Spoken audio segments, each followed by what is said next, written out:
ഇന്ന് നമ്മൾ കാണാൻ പോകുന്ന പടത്തിന്റെ പേരാണ് വാ വാദിയാർ. ഈ പടം എന്റെ ലിസ്റ്റിൽ ഇല്ലായിരുന്നു, പക്ഷെ യൂട്യൂബിൽ ഏത് വീഡിയോ എടുത്താലും അപ്പ വരും എങ്ക വീട്ടു പുള്ളൈ ഇത് ഊറിന്റെ ഉണ്മൈ. കേട്ട് കേട്ട് ഞാൻ മടുത്തു. അപ്പൊ ഏതായാലും ഇവരിതിങ്ങനെ ഇട്ടിട്ട് വെറുപ്പിക്കണ്ടല്ലോ, എന്നാന്ന് കണ്ടു നോക്കാന്ന് വിചാരിച്ച് ഞാൻ ഈ സിനിമ അവസാനം കണ്ടു. എനിക്ക് വളരെ വളരെ സന്തോഷമായി, കാരണം ഒരു കണ്ടന്റ് കിട്ടി. കഥ തുടങ്ങുന്നത് എംജിആറിന്റെ ഒരു ഫിലിം പെട്ടി കാണിച്ചുകൊണ്ടാണ്. ഈ താത്ത ഇയാൾ എംജിആറിന്റെ കട്ട ഫാനാണ്. അതുകൊണ്ട് എംജിആർ ആശുപത്രിയിൽ സീരിയസ് ആയിട്ട് കിടക്കുമ്പോ ഇയാൾ എംജിആറിന്റെ പടം ഇട്ട് അത് കണ്ട് സന്തോഷിക്കുകയാണ്. ഓ, ഇങ്ങനത്തെ ഫാൻസിന് കിട്ടാൻ ഭാഗ്യം ചെയ്യണം. പടം കണ്ടുകൊണ്ടിരിക്കുമ്പോഴാണ് എംജിആറിന്റെ മരണവിവരം ഈ ഫാൻ ബോയ് താത്ത അറിയുന്നത്. എംജിആർ മരിച്ചു എന്ന് കേട്ടപ്പോ താത്ത ചിരിക്കാണ്. ഏയ് ഒരു സെക്കൻഡ്, ചിരിക്കല്ല, അയാൾ കരയാണെന്നാണ് തോന്നുന്നത്. ഒന്നാമത് ഇയാളുടെ മുഖത്ത് എന്തൊക്കെയോ കാട്ടി വെച്ചിരിക്കുകയാണ്. ഇത് AI ഉണ്ടാക്കിയതാണോ അതോ പെയിന്റ് വെച്ച് വരച്ചതാണോ എന്ന് അറിയാൻ പറ്റണില്ല. അതിന്റെ ഇടയിൽ ഇങ്ങേരിടുന്ന എക്സ്പ്രഷൻ എന്താന്ന് പോലും പിടികിട്ടുന്നില്ല. ഈ എംജിആർ അഥവാ വാദിയാർ മരിച്ച അതേ സമയത്താണ് ഫാൻ ബോയ് താത്തയുടെ പേരക്കുട്ടി ജനിക്കുന്നത്. ആശുപത്രിയിലെത്തിയ അയാൾ ആ ആൺകുട്ടിയുടെ കാലിന്റെ അടിയിൽ ഒരു കാക്കപ്പുള്ളി കണ്ടു. അതോടെ അയാൾ ആ കുട്ടിയെ പുതിയ വാദിയാറായി പ്രഖ്യാപിക്കുകയാണ്. വാദിയാരാണെങ്കിൽ പോയി ക്ലാസ് എടുക്കാൻ പറ.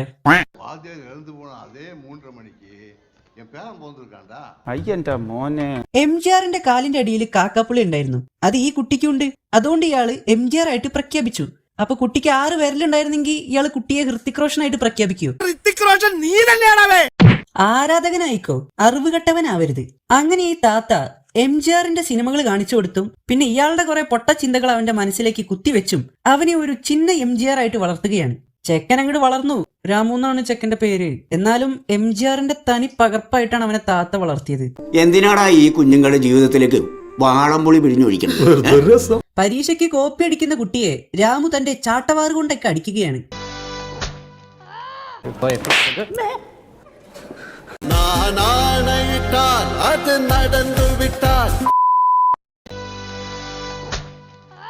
ഈ അടി ആ താത്തയ്ക്ക് കൊടുക്ക്, അങ്ങനെങ്കിലും അയാളൊന്ന് നേരാവട്ടെ.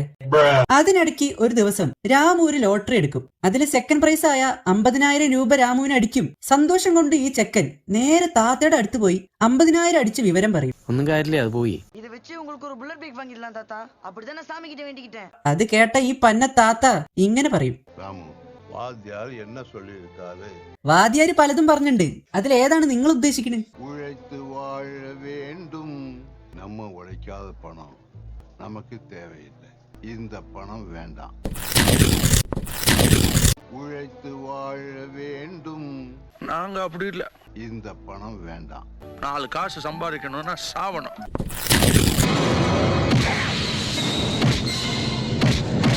തന്റെ താത്ത ഒരു സൈക്കോ കളവനാണെന്ന് മനസ്സിലാക്കിയ രാമു പിന്നെ എംജിആറിനെ ഉപേക്ഷിച്ച് MN നമ്പ്യാരുടെ ഫാനായിട്ട് മാറുകയാണ്. അങ്ങനെ വർഷങ്ങൾ കടന്നുപോയി. രാമു പോലീസായി മാറി. 6 മാസം സസ്പെൻഷൻ, 50,000 രൂപ ഫൈൻ. കൈക്കൂലി വാങ്ങുന്ന ഇൻസ്പെക്ടർ രാമുവിനെ കോടതി അങ്ങനെ 6 മാസത്തേക്ക് സസ്പെൻഡ് ചെയ്തു. രാമു സസ്പെൻഷനിലായ കാര്യം മറ്റേ സൈക്കോ താത്ത അറിയാതിരിക്കാൻ വേണ്ടി രാമു അയാളുടെ കണ്ണട എടുത്ത് മാറ്റി വെക്കുകയാണ്.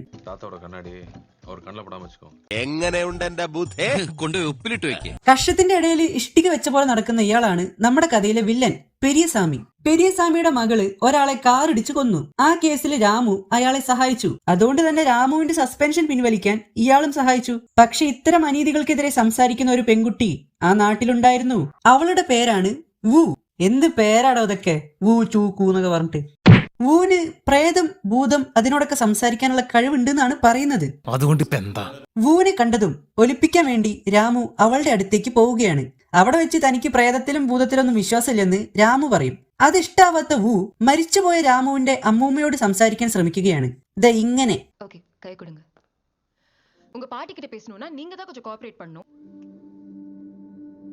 എന്താ എന്റെ ഉദ്ദേശം? മുതലെടുക്കണേണ സജി. பிக் பேங் தெரியும்ல, ஒன்னு ரெடி ஆயிட்டு இருக்கு. இவள் എന്തായി പറയുന്നത്? அவளு பிச்சும் பேயும் പറയാ. இன்னொரு வாட்டி ரீட் பண்ணிக்கலாமா? എടി പെണ്ണേ, നിന്റെ ചാട്ട എങ്ങോട്ടാണെന്നൊക്കെ എനിക്ക് മനസ്സിലാകുന്നുണ്ട്. ധാരാളമാ. അസക്തി ഒരുത്തി നിരത്തി അഴുത്തി നഗത്തി കടത്തി പരത്തി നിരത്തി മലത്തി ഒന്ന് പോടോ, ഇതൊക്കെ ഒരു പാട്ടാണോ? അണത്തി വനത്തി കൊളുത്തി കൊളുത്തിക്കോ, അതന്നെ നല്ലത്. ഇതിന്റെ പ്രിന്റ്. കൊളുത്തി. അപ്പോഴാണ് മഞ്ചൾ മുഖം എന്നൊരു ഹാക്കിംഗ് ഗ്യാങ് രംഗത്ത് വരുന്നത്. ഹാക്കിംഗ് ഗ്യാങ്ങിന്റെ പേരാണ് മഞ്ചൾ മുഖം. മഞ്ഞളും ചന്ദനവും ഒത്തുചേരും സന്തോഷം. வணக்கம், யா மஞ்சள் முகம். நாளை நாமக்கல் பெல்கோவில் 100வது நாளாக நடக்கும் போராட்டத்தில் அப்பாவிகள் மீது துப்பாக்கிகள் சுடப் போகிறது. അപ്പൊ മഞ്ചൾ മുഖം പുറത്തുവിട്ട വീഡിയോ കണ്ടിട്ട് ആൾക്കാരൊക്കെ പാനിക് ആവുകയാണ്. മഞ്ചൾ മുഖം ഗ്യാങ്ങിനെ പിടിക്കാൻ രാമു കളത്തിലേക്ക് ഇറങ്ങുകയാണ്. இந்த மக்கள் சுதேசி இயக்கத்தோட கம்யூனிகேஷனை மொத்தமா லாக் பண்ணிட்டோம்னா நிச்சயமா அவங்க கம்யூனிகேட் பண்ண ட்ரை பண்ணுவாங்க சார். தூக்கிடலாம் சார். ഇതിന്റെ ഇടയിൽ തന്റെ കാണാതെ പോയ കണ്ണട തിരിച്ചു കിട്ടിയ സൈക്കോ താത്ത പത്രം വായിക്കുകയാണ്. അതും പഴയ പത്രം. അതിൽ രാമുവിന്റെ സസ്പെൻഷൻ ന്യൂസ് കണ്ട താത്ത ചെക്ക നന്നാവില്ല എന്ന സത്യം മനസ്സിലാക്കി. തന്റെ ബാഡിയുടെ വെച്ചിട്ട് ജീവനും കൊണ്ട് സ്ഥലം വിട്ടു. മരണം വരുമൊരു നാളോർക്കുക മർത്യാനേ. അപ്പൊ താത്ത മരിച്ചു. താത്തയുടെ ബോഡി കാണാൻ മൾട്ടിവേഴ്സിൽ നിന്നും MGRമാരുടെ ഒരു പട തന്നെ എത്തിയിട്ടുണ്ട്.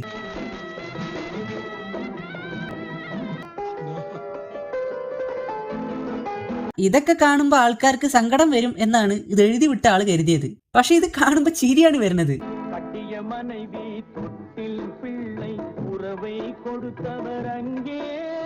ഒരാൾ മരിച്ചെടുക്കുമ്പോ എങ്ങനെ നമുക്ക് ചിരിക്കാൻ തോന്നുന്നു? ചിരിപ്പിക്കരുത്.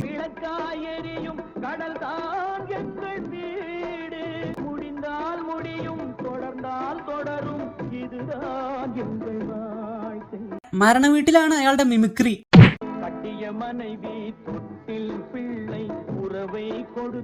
நீ வந்த வேலை അതാണ്. അതെ വിളിച്ചിട്ട് ഫാ. അപ്പൊ എനിക്കൊരു ചായക്ക് തരാനുള്ള കാശ് പോലും നിന്റെ കയ്യിലില്ല. ഇനി ഈ കഥയിലേക്ക് മറ്റൊരാൾ കൂടി കടന്നു വരികയാണ്. ആരാന്നറിയോ? MGR.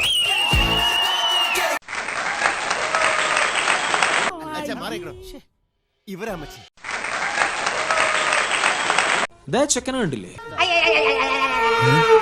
ഈ സിനിമ തുടങ്ങുമ്പോൾ നല്ല സ്റ്റൈൽ ആൻഡ് ലുക്കായിട്ട് നടന്നിരുന്ന ചെക്കനാണ്. ഇവനെ കണ്ടതും ഡയറക്ടർ പറഞ്ഞു, ഇതൊന്നും പറ്റില്ല, നമുക്ക് വേണ്ടത് ഒരു വെറൈറ്റി ലുക്കാണ്. അത് കേട്ടത് ഒരു പഴയ ചാക്ക് പാന്റും മാനർമത്തയുടെ മാസ്കും ഒരു കപ്പട മീശയൊക്കെ വെച്ച് ചെക്കൻ അങ്ങോട്ട് വന്നു നിന്നു. പോലീസ് പിടിച്ച മഞ്ചൾ ഗ്യാങ്ങിനെ രക്ഷിക്കാൻ വേണ്ടി MGR രാമു കഥയിലേക്ക് വരികയാണ്.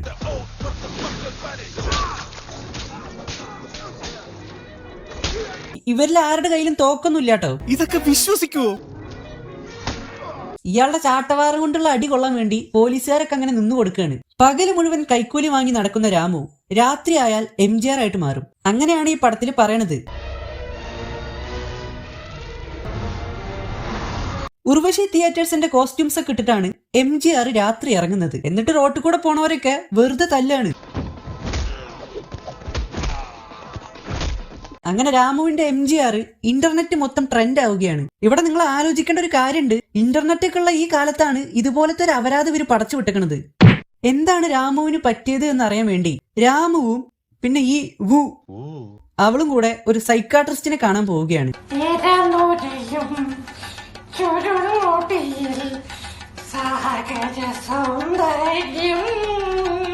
A few moments later.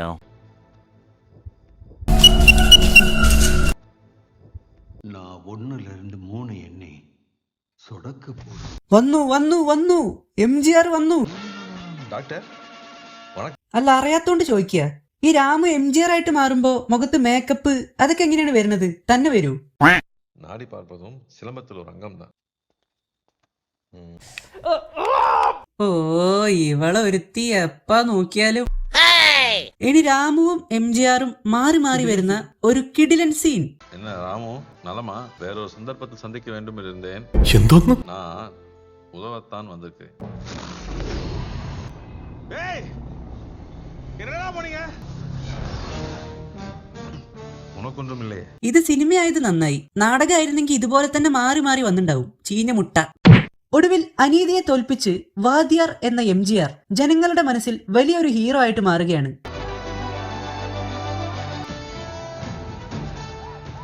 ഓ, ഇയാൾ ഇനിയും പോയില്ലേ? என்ன ராமு? வேறொரு சந்தர்ப்பத்தில் சந்திக்க வேண்டும் இருந்தேன். ராமு காகாது. எளிய மனிதர்களுக்கு புரியாது. ഞാൻ കണ്ടുപിട്ടേ MGR ആണ് ഇത്ര. ராமு காகாது കളങ്കാവലോ காகாது മരിച്ചുപോയ നല്ല മനുഷ്യന്മാരെ കൂടി പറയിപ്പിക്കാൻ വേണ്ടിട്ട് എന്തിനാണ് ഇതൊക്കെ ഉണ്ടാക്കി വിടുന്നത്? காகாது എന്റെ അഭിപ്രായത്തിൽ ഇതൊന്നും ഇപ്പൊ ഇറക്കേണ്ട സിനിമയല്ല. ഇത് 50 കൊല്ലം മുന്നേ ഇറക്കിണ്ടായിരുന്നെങ്കിൽ അപ്പോഴും പൊളിഞ്ഞിണ്ടാവും. അപ്പൊ അത്രേ ഉള്ളൂ, കഴിഞ്ഞു. ഞാൻ പോയിട്ട് വരാം. മനസ്സിലായോ? ഞാൻ ഇതിത്തെ MGR ആയതാ ഈ സിനിമത്തെ. ഞാൻ പോയിട്ട് വരാന്ന്. അത് നടന്നു വിട്ടാൽ ഇങ്ങ് ഏഴൈകൾ വേദന പടമാട്ട